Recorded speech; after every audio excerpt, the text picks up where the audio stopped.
The time is near, my friends. Pretty soon, we'll all be frozen. The snow will come, and it'll be just non-stop plowing, shoveling, and snow blowing.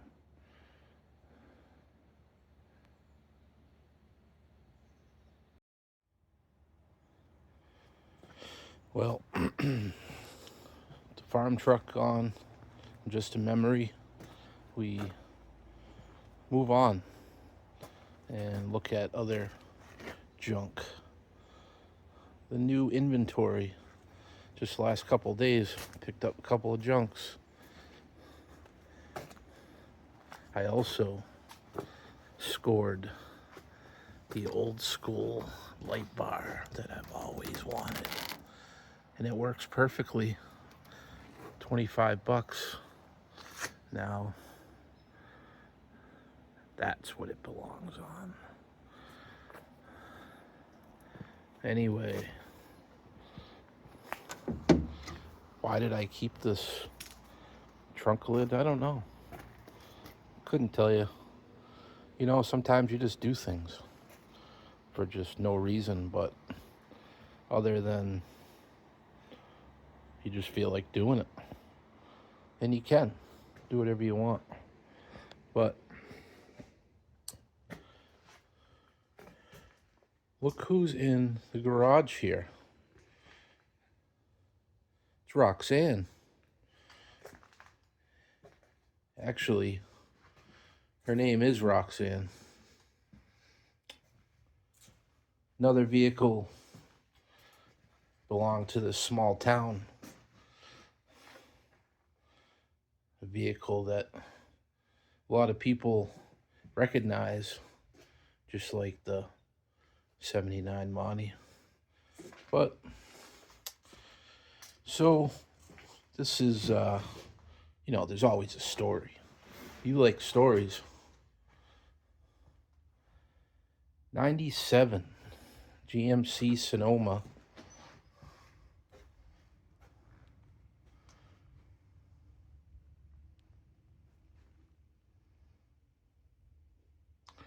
Four-wheel drive. 4.3 V6. The story goes, got parked for about 5 years and was supposed to be started up on a regular basis so that things didn't go bad. But it didn't. So, you know what that means. It's a broken dream. That's right. Well, when the owner came back, said, "You're gonna want to put some fresh gas in that thing, boy. That gas been sitting in there over 5 years, almost 6 actually, and might not really like it." But that guy, he said, "I ain't got time for that." He put a battery in and he turned the key, and it spitted and it sputtered and it farted. It ran, but not very good. Months later, well, I guess rewind back to, it was sitting down the street, and the guy was so mad, he called me, said, "Hey, can you help me out? I know you don't tow cars, do general towing," which I don't, just pick up junks. But he said, I'm really mad here. I'm really angry at Roxanne, and I just need to have it towed off the road and brought somewhere to sit before I junk the whole thing." And I said, "Well, I could help you out with that." And he said, "Oh, I know you could." But I towed it for him, and he was happy, kind of.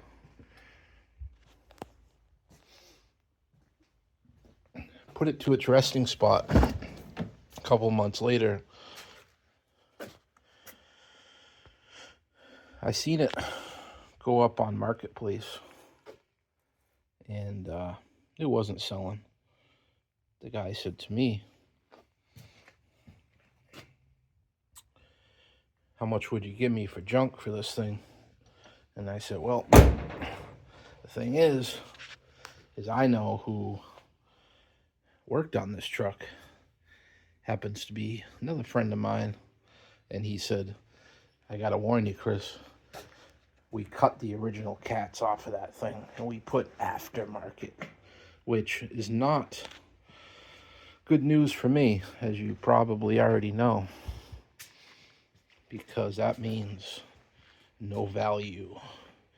So with no cats, you're just looking at the weight, scrap value of the actual metal on the scale. And if you wanted to cut the aftermarket cat off, you could, but you're only going to get $3. So that's not even worth a Sawzall blade to do that. So I made him an offer. He did not like it. Did not like that offer. So he continued to try to sell it, but weeks went by, dreams got darker and more broken. And I talked to him and I said, what are you going to do with that thing? And for some reason, I had a feeling about it. He said, it needs a fuel pump. And I said, well, it was running before. I mean, it was kind of running when I towed it. It just wasn't running very good. He said, no, I had it diagnosed from an expert mechanic that said, nope, fuel pump's no good. So in the back there's a new one. Anyway, he said, yeah, that's what it's going to need. And you're going to have to get all that old gas out of there and stuff. And he said, but this is how much I want. And I said, you know what? I'm kind of bored. And as if I don't have enough projects, I said, for some reason, I don't know, I just want to see for myself. So in order to do that, I just purchased it. I just gave him the cash he wanted and I bought it. A little more than scrap value at this point. And I said, you know what? It's worth it just for me to try to have some fun. So sure enough, when I met up with him, not where the truck was, but I knew where the truck was, and that was fine. I got the title. I gave him the money. He was happy. And that was it. He said, good luck. He said, it doesn't start. So I had a feeling. I just had a feeling. I went over. I put my jump box on it. And I'll show you what happened.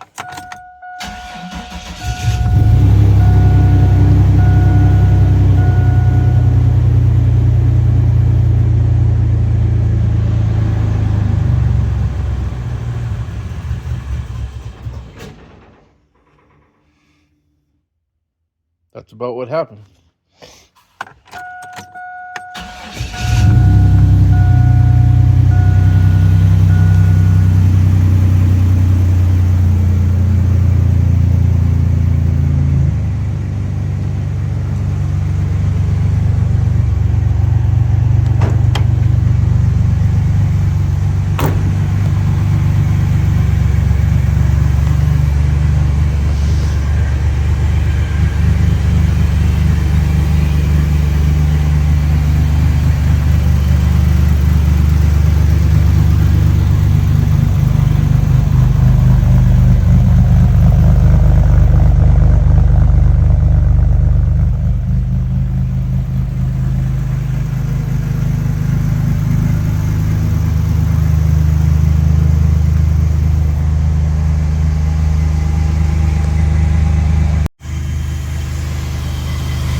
So basically, just as I suspected, I could have bet money. Some kind of tomfoolery was going on. But it started, but you could tell it had that old fuel in it, And I was able to, by, one foot on the brake and one on the gas, I drove it out of its spot and onto my truck, onto the old ramp truck, and I brought it home. And old Roxanne wasn't feeling too well. She was spitting and coughing, and oh man, she had a rough night out. So I said, you know what? This thing ain't half bad. I don't know why. Why do I like it? I don't really like it, but it was just the story, It was the principle, the principal. So I said, you know what? What the hell? There's no easy way to get the gas out of this thing. It had quite a bit in it. It had about a half tank, a little more. But sometimes on the GM cars, you can tap the front injector rail there, and that's how I usually get the fuel out of the cars that I get. Just put a little hose on there and tap into the relay and the fuel pump. Fuel pump's quiet, very quiet. Can't even hear it. I didn't think it was working at first until it started. But anyway, I said, you know what? I came out, I started it up, let it sit there and idle for an hour or two. Let it sit there and just think about itself. Got better and better. But still not good enough to drive. Every time you wanted to put it into gear, it would just want to cough, and Roxanne wasn't having it. She didn't want to go into town, and do anything. So I say, you know what? You deserve 5 gallons of fresh gas and a big bottle of Seafoam. Oh yeah. The big truck bottle. You know the one. Everyone says Seafoam. I've used it a couple times. I don't know if it does it work. Who knows? People say it does. I put it in the tank, put the fresh fuel in, and I let her run. And with a couple of these,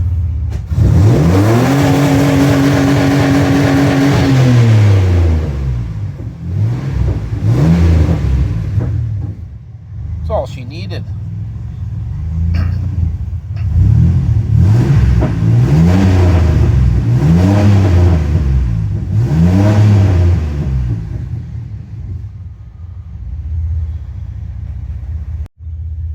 Don't mind the fuel gauge. I know it right now it says nothing, but that goes on and off. That's a regular GM thing. So I don't know. Radio don't work. Heat works great. 4-wheel drive switch is not lighting up. I checked all the easy things for that, but that don't seem to be doing nothing. But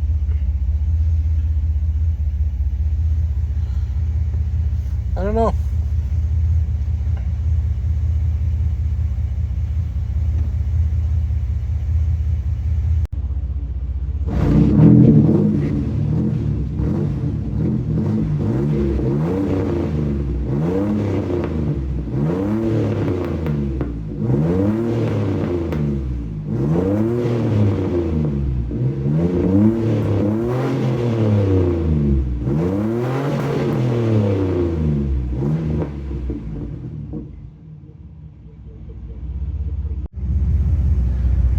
See, her frame's been patched a little bit in the back.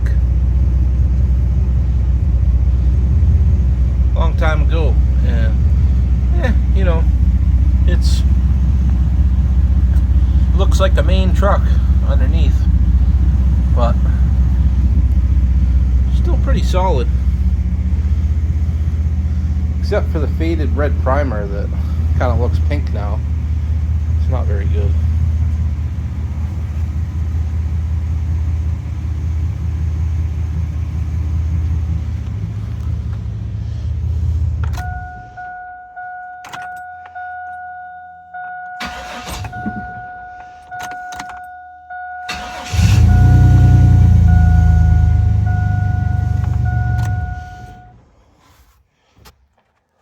Not quite tapping yet.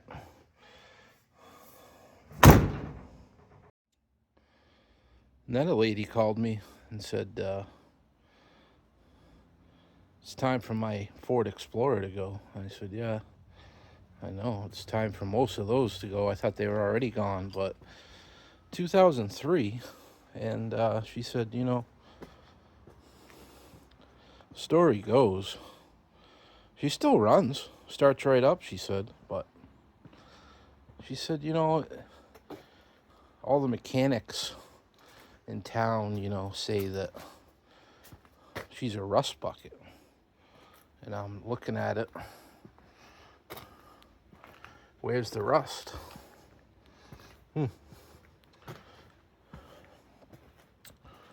Must be underneath. I always knew this certain one because it had this, they replaced this panel, which was like a charcoal gray. And that's how I always noticed it. But I knew the people. I knew the guy who owned this. Fortunately, he passed away last year. Cancer. But his wife still had it. And she's dinging away.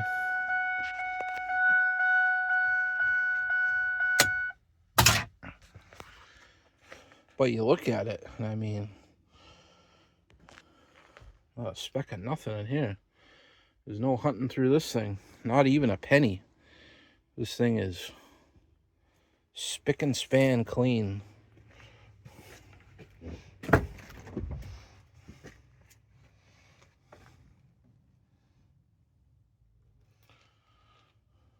Don't even smell too bad in there, really. So I didn't even have to tow this. I just walked down the road. I walked down there, not even an eighth of a mile. Just hopped in it and drove it home. When I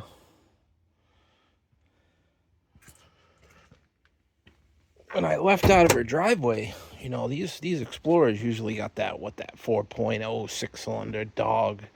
You know, you really got to give them gas to get going. So I gave it some, you know, I gave it the pedal. And she got up and went. And then I was walking by and I noticed V8. Somebody put that emblem on there. But no.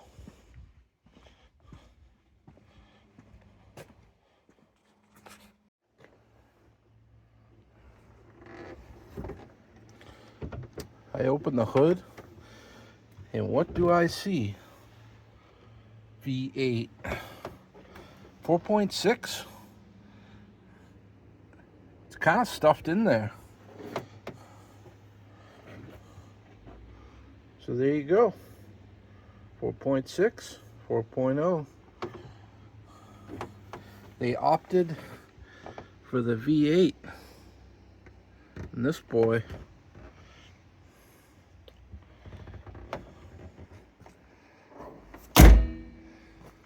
hood doesn't stay up.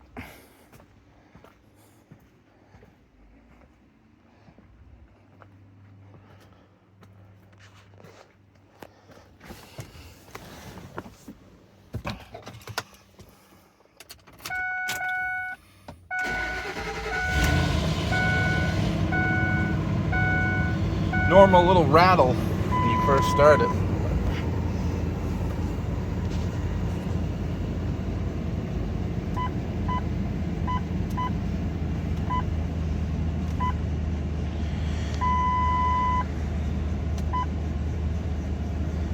$112,000.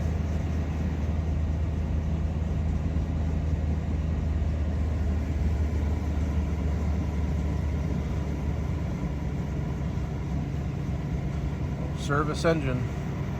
She's on. But yeah, V8 Ford Explorer.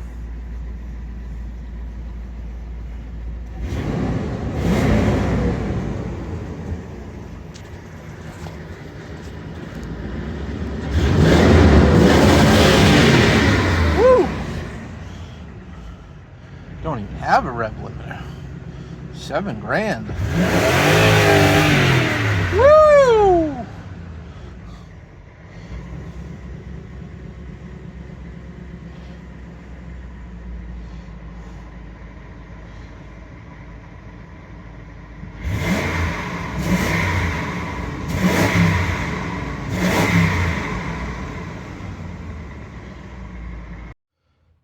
So here we are underneath of it, and you know, this is about what you're gonna see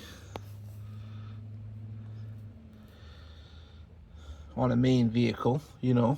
But then I was looking and I said, you know, why did they deem this junk? They would not put a sticker on it anymore. You can see the self-tappers. Somebody's done the rockers, but they're nice. Nice job, inner and outer. That's all solid on the inner rocker, but then I found the spot. See right there? That's not the frame. This is the frame. That's just the body. That's just sheet metal. That's not even structural.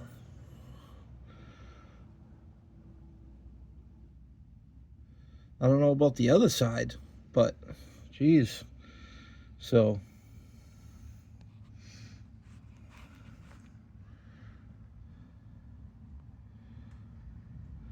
that's what everyone was all scared about.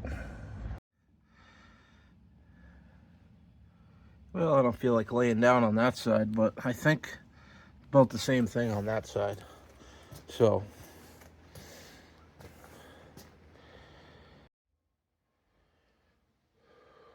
starting to get chilly, but so there you go. There's a couple of just regular junks, I guess, if you want to see those. But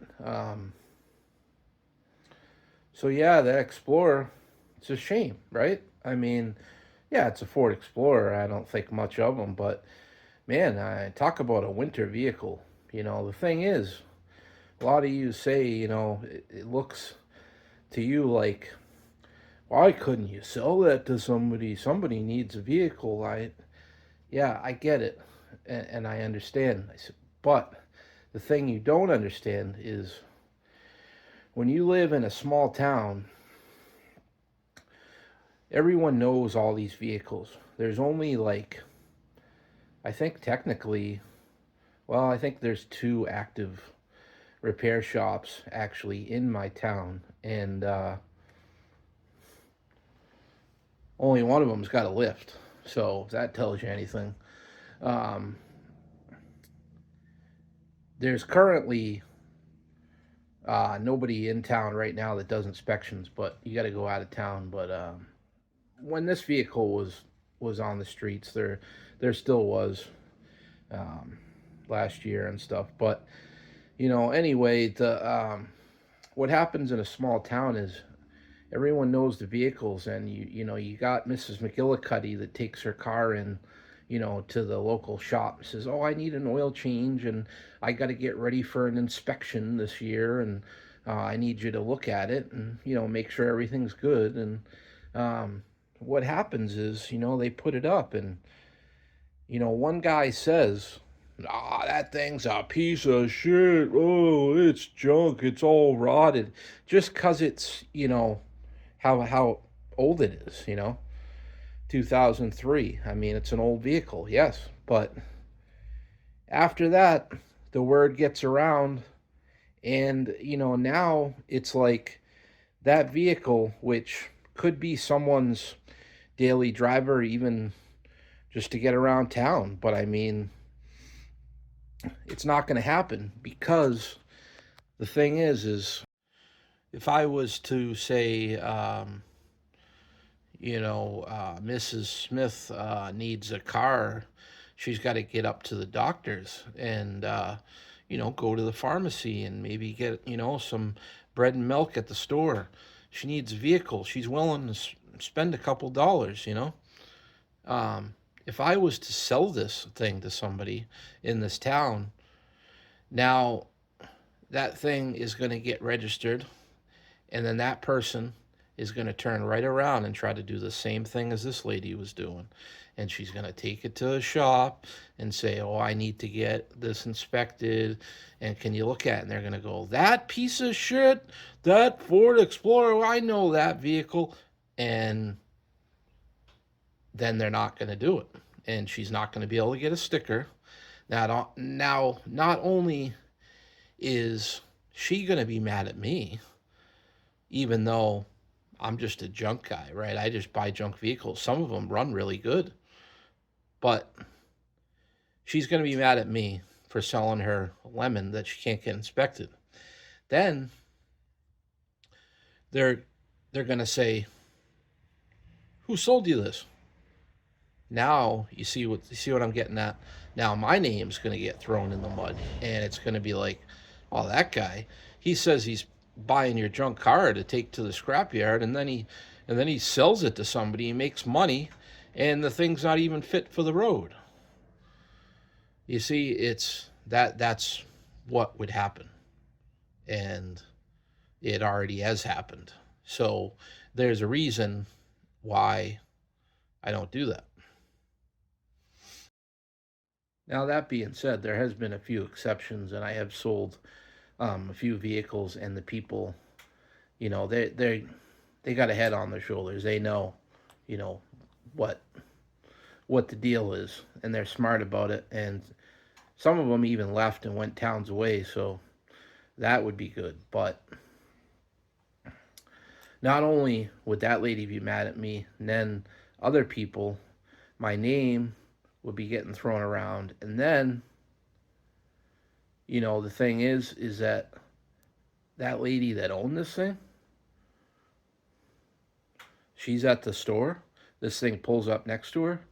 Uh, Lady gets out of the thing, got a few kids with her. Hey, where'd you get that? That's my old car. I was supposed to go to the junkyard. That thing, that won't pass inspection. That's not fit for the road. It's all rusted out underneath. It's junk. So there you go. And I hope you found this interesting. And maybe this answered a few questions. But, tell me what you think below. And, what's your opinion on this? Would you just be the savage of the town and just sell junk cars to people and make money and laugh and just say, oh well, that person doesn't like me, oh well? Or would you try to do what's right and just have the things crushed because it's the best thing to do, it's the right thing? I don't know. Tell me what you think. And his Sonomas, his Explorers, I could be in anything. You could just be standing there in some town far away, maybe not even this one, and then you go, could it be? And then it'll be me seeing you on the streets.